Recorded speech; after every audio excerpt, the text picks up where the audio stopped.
Bonjour à tous, on se retrouve pour une nouvelle vidéo et j'ai oublié de... Voilà, au cas où. Donc je vais vous présenter une machine simple, mais efficace. Si par exemple vous voulez faire une map aventure ou protéger votre base. Donc là pardon, par contre il faudra mettre de l'obsidienne. En fait c'est hyper simple. Vous avez... Donc déjà je vous dis ce que je vais vous présenter, c'est une porte à code. Donc j'ai fait une ancienne vidéo sur ce petit royaume là, donc porte à code aussi. Donc là j'en avais fait une hyper simple. Là je vais vous montrer le grade au dessus. Alors euh, donc déjà je vous donne le code. Je crois que c'est celui-là, celui-là, voilà, tout simplement, c'est ça. Et par exemple si vous activez celui-là et vous faites ça, ça ne marche pas. Et si vous faites ça et vous activez ça, voilà, ça ne marche pas du tout. Voilà. Donc, je vais vous présenter le système. Je vous donnerai comment faire. Enfin, je vais vous dire comment faire. Alors, donc, vous avez mon premier levier. Donc, j'ai mis de la redstone. Ça, je vous expliquerai après le trou.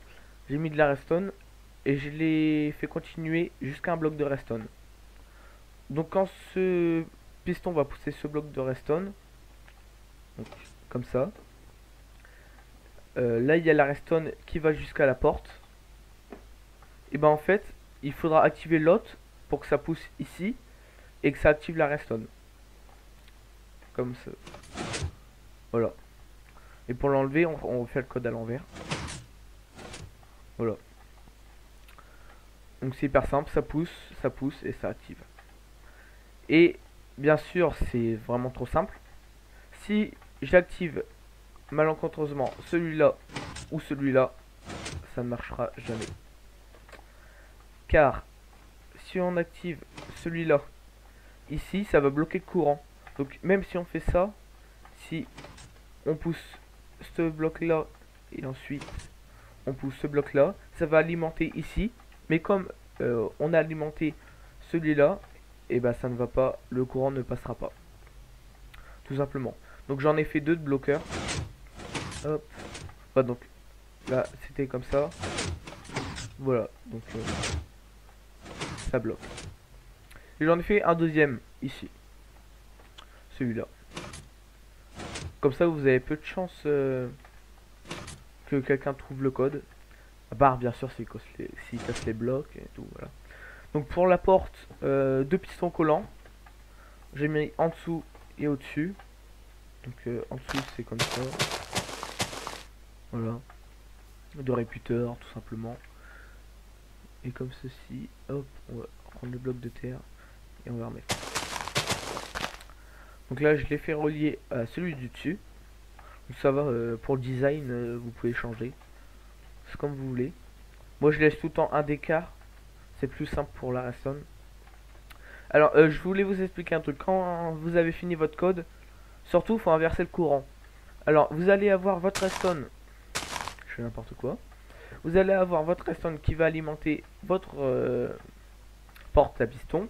Sauf qu'il va falloir inverser le courant.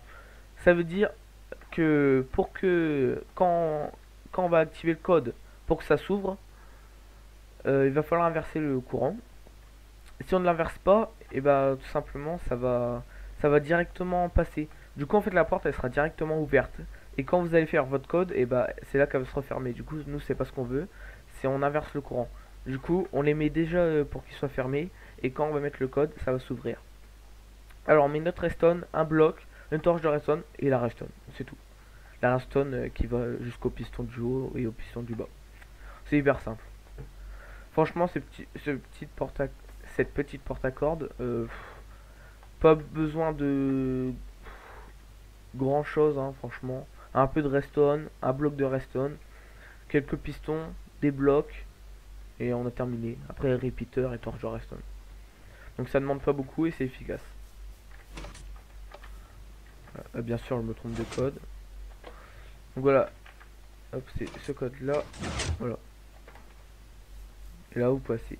Bon, ensuite, ça, pour pas qu'on le voie, ça, vous faites passer la restaurant en dessous, hein. C'est pas un problème. Du coup, voilà. Donc, en fait, cette porte là, je l'avais fait ici. Donc, en fait, le système est juste en dessous. Voilà. Et là, en fait, ça rejoint en dessous les grands escaliers. Donc là, c'est tout mon système en dessous. J'ai fait tout rejoindre. Je crois que je vais terminer cette vidéo en restant coincé. Non, c'est bon. Du coup, j'espère que ce petit tuto vous aura plu. Il est simple et efficace. Donc abonnez-vous et likez. Bye.